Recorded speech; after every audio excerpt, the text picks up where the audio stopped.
Bonjour, bonjour, chers abonnés sur ma nouvelle chaîne, chers passionnés, amis des oiseaux des Canaries et des chardonnerets. Encore une nouvelle vidéo sur Canaries du 28 et qui dit nouvelle vidéo dit nouveau sujet. Donc je reviens sur le régime alimentaire en termes de graines pour les oiseaux. Donc la dernière fois que j'avais préparé ici mon mélange pour la saison de reproduction. Donc là je viens de le finir. Donc il ne faut pas hésiter à aspirer le fond parce qu'il va y avoir beaucoup de poussière qui s'est déposée. Les graines contiennent de la poussière et forcément, quand vous allez finir vos stocks, vous allez avoir de la poussière. Il ne faut pas hésiter à l'aspirer. C'est ce genre de poussière, je ne sais pas si vous voyez, donc c'est de la poussière normale des graines, hein, c'est pas de la poussière qui vient de l'extérieur parce que moi j'ai un conteneur avec un joint métallique. Donc celui-ci il est très bien pour la conservation des graines. Il protège contre l'humidité, contre les bêtes et tout. Donc juste là, ce que je vais faire, c'est que je vais préparer le mélange pour la mue, parce que l'étape de la reproduction est passée. Je vais doser toujours les mêmes ingrédients, hein. Je travaille avec 4 ingrédients. Donc l'alpiste pur, le mélange de chez Manitoba Cardiolini, le liessens et la perilla blanche. Voilà, donc ces 4 ingrédients, je joue sur le pourcentage pendant les 4 périodes annuelles pour l'élevage.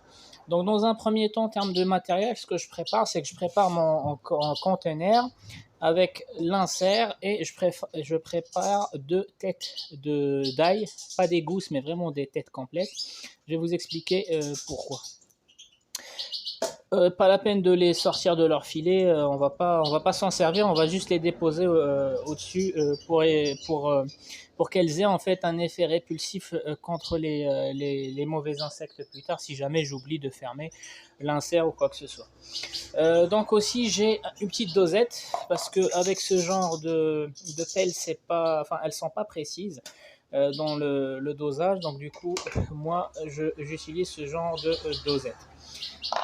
Donc du coup, hop, et je vais préparer ici le mélange. Comme je ne sais pas mélanger des gros volumes, donc à chaque fois, je vais préparer une dose de chaque ici. Après, je vais la déverser dans le container, ainsi de suite. Et je vais vous montrer le premier dosage. Donc, le liessens, je vais prendre une dose. Voilà, une dose de liessens. Donc ça fait 25%. Je vais prendre une dose de Manitoba et vous voyez très bien la différence, hein. Le Manitoba contient des graines de santé ou des graines sauvages alors que le liessens ne la contient pas. C'est ce qui explique en fait la différence de prix. Il y a des graines qui sont communes, hein, c'est la base pour les indigènes ou les Canaries. Par contre, il y a des graines qui sont en plus chez le Manitoba, c'est ce qui explique le prix 2 fois plus cher que le liessens. Mais le liessens, il est assez en fait pour les indigènes de l'extérieur. Le liessens, il est complet. Et donc du coup, je vais prendre une dose d'alpiste, et dernière dose de perilla blanche. Ah, j'ai du mal. Voilà.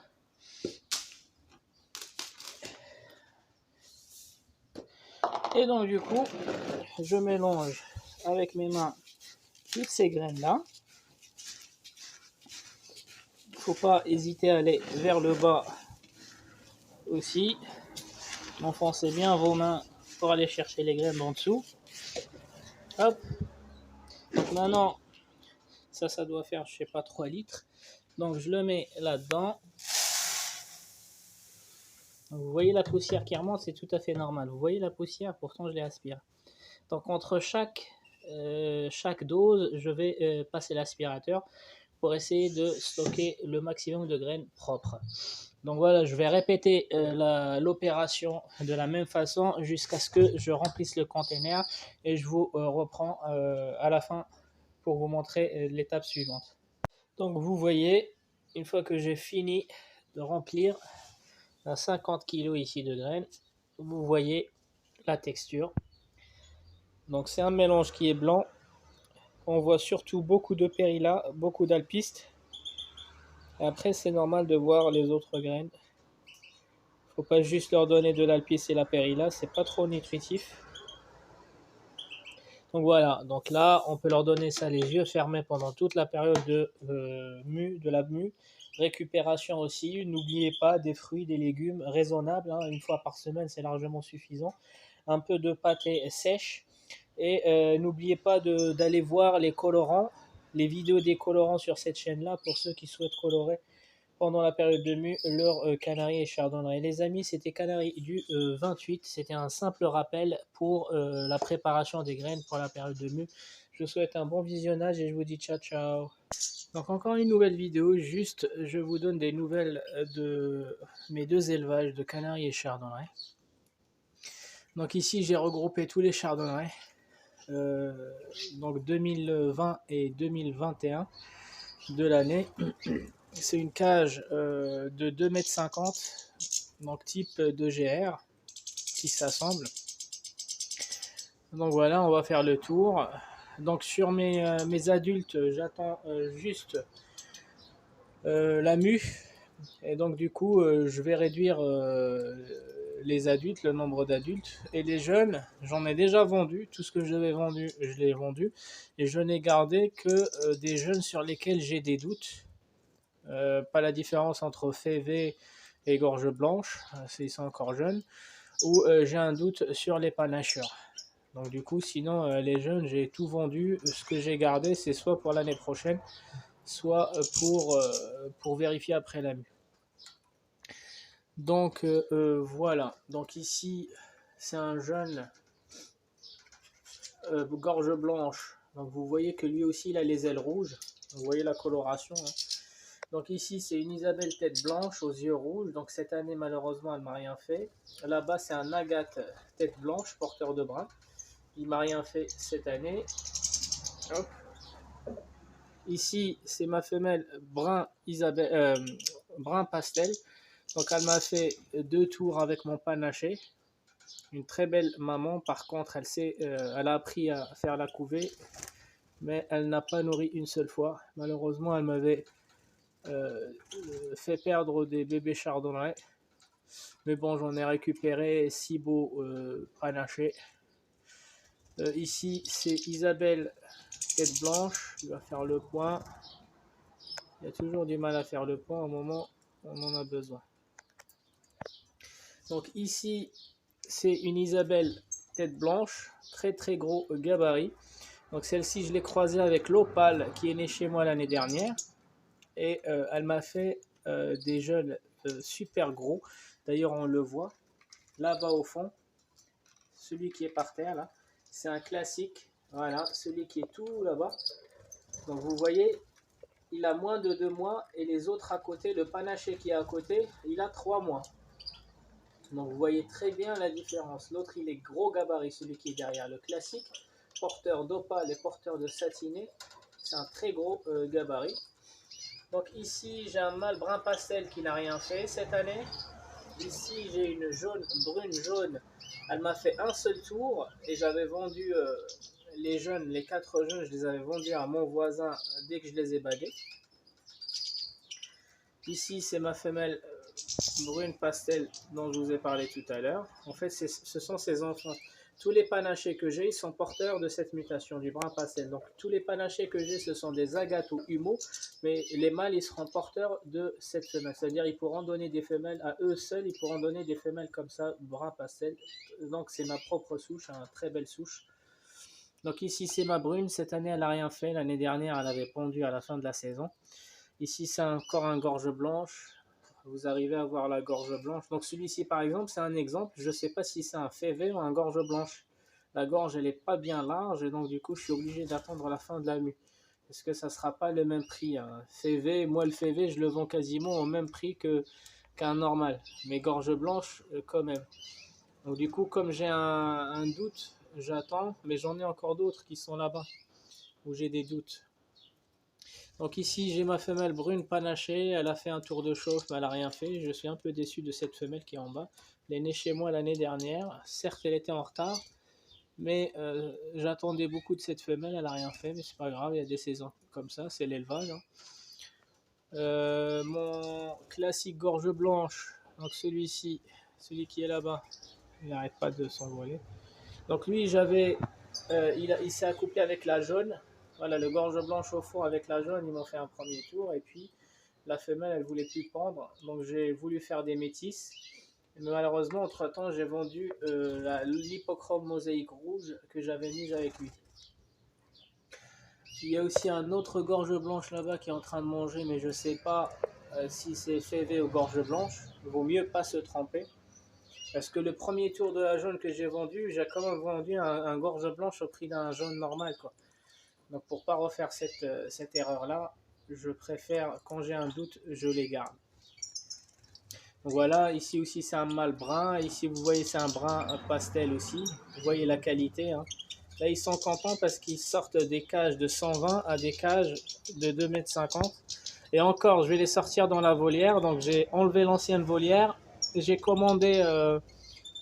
il y a un collègue qui va me donner un coup de main, donc j'ai commandé ce qu'il faut pour la nouvelle volière. Elle sera longue, je pense qu'elle fera 3 ou 4 mètres. On va voir.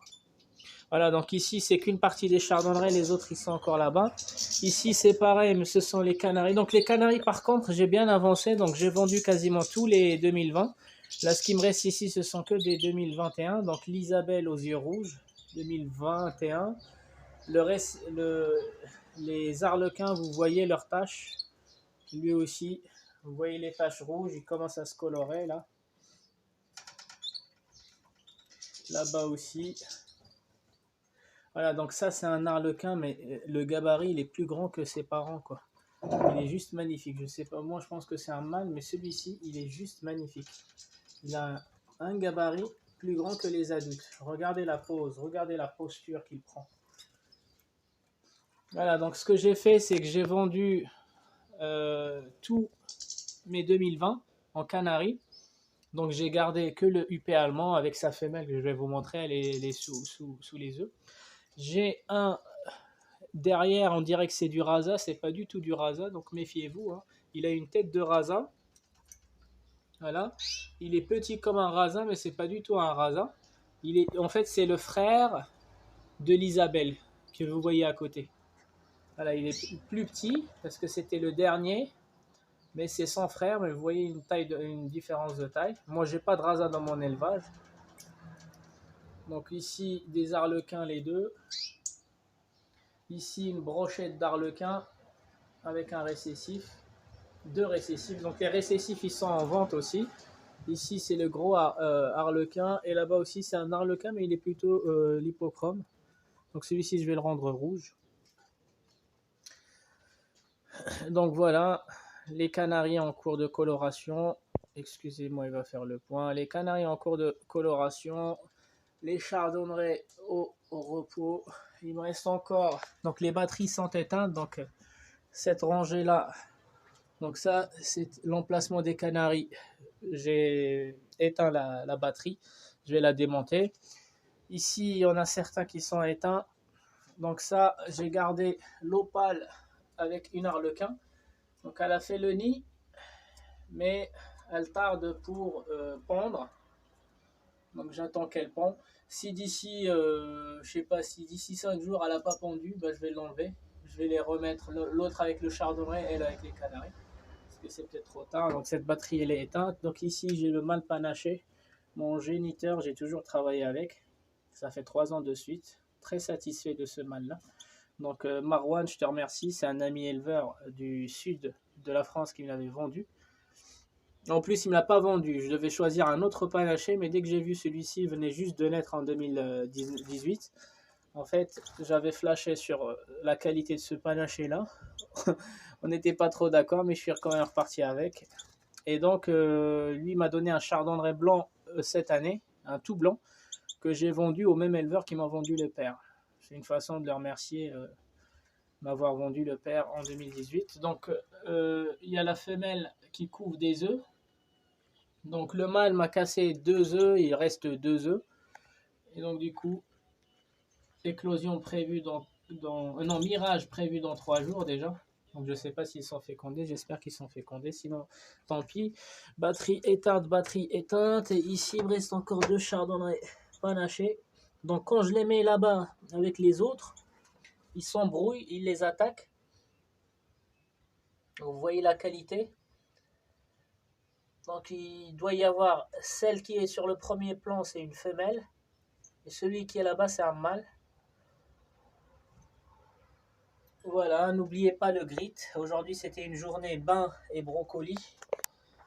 Donc eux, ils mangent pas encore dans les mangeoires. J'ai mis de la périlla ici et je pense la piste ou la périlla aussi là.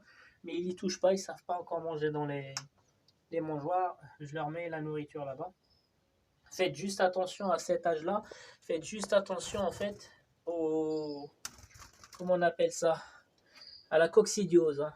Donc faites très très attention. Ils vont mettre dans la bouche toutes les fientes. Et donc n'hésitez pas à traiter avec la Pacox ou avec n'importe quel complément contre la coccidiose. Donc voilà les amis, c'était une petite mise à jour de mes oiseaux. Donc la volière à l'extérieur, elle est démontée. J'ai vendu tout ce que je devais vendre. Il me reste encore 2 couples de canaris à vendre.